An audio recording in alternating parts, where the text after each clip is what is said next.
Hi everyone, welcome to the next video in my Ask Ali series. I hope you're all keeping well. I had a few days off from the videos over Easter, but I'm back here today with a new video for you. I hope you and your families had a good little break over Easter. And today's video, I'm going to talk to you about the grip and how to hold the club. I've had a question come in from David Wood, who's asking for some advice on how to make sure that his grip is correct. But with an interesting footnote in that David is a left-handed golfer, so he's asked for some advice from a lefty's perspective. There's always one, isn't there? But what I will do today is I'll talk you through the grip from a right and a left-handed view, because they're just mirror images of each other, and I'm going to give you a really useful tip that you should be able to use at home to help you find the correct position on the club for your hands. So first of all, if I show you from a right-handed perspective here, being a right-handed golfer myself, if I put my hands on the club, that's a pretty conventional grip, what we would call a neutral grip there, and we tend to see two ends of the scale where people tend to have their grip go a little bit awry. First of all, what we call a stronger grip, which is where my top hand goes on top of the club, my right hand goes underneath it. So that's quite a strong grip. Some of you might identify with that out there. And then the other end of the scale, if I rotate it the other way, my top hand goes to the side of the club and my bottom hand goes on top there. That's what we call quite a weak grip.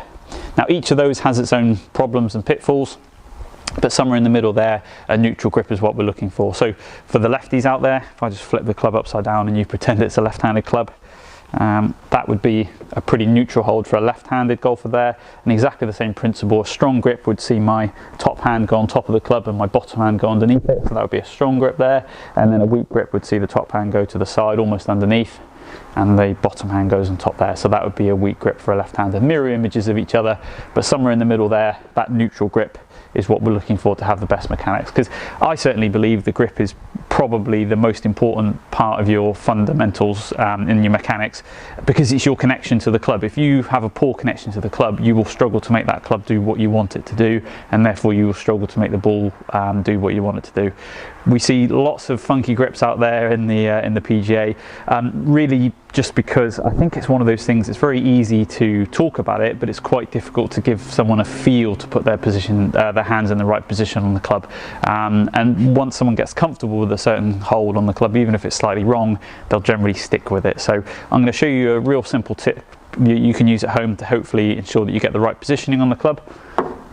And this is a useful tool I use around the house and in my lessons, not just if someone isn't paying attention, but it's also a really good tool for if someone's struggling to get the correct hold on the club. So, being a right-handed person, I've got the hammer here in my right hand. If I pick that up to do some DIY, hit some nails, hit downwards or forwards against the wall, what have you, you can see how I hold the hammer there is in a nice neutral position where I've got total control over that hammer and what it's going to hit. What I wouldn't do is hold that hammer with my hand underneath it or too far on top of it, a strong or a neutral hold. Neither of those is going to allow me to actually hit the hammer very square. So there's a nice sort of happy sweet spot in the middle in terms of how I hold the hammer. And interestingly, even though I'm right-handed, that works exactly the same if I suddenly wanted to start doing DIY left-handed.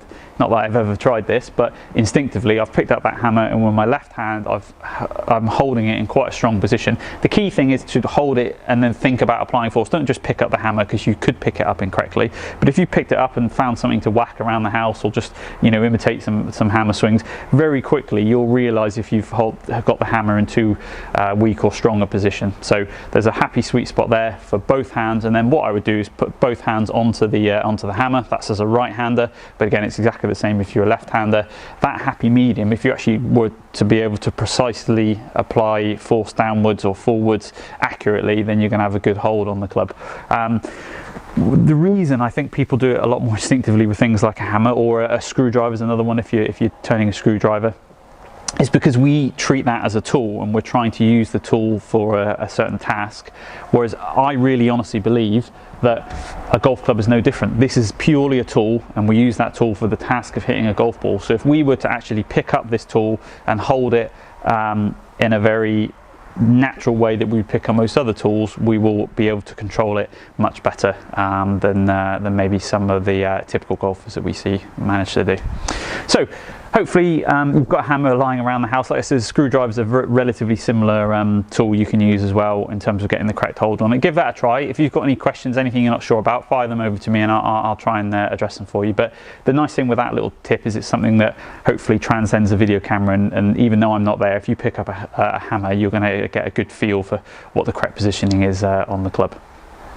Or the hammer, depending on, you're probably doing more DIY than golf at the moment. I certainly know I am. So please keep the questions coming for Ask Ali. I've got a few more to get through, and me and Chris have got a few other ideas lined up for stuff that we're going to get out there pretty soon for you all. I hope you're all keeping well, and I will see you all very soon.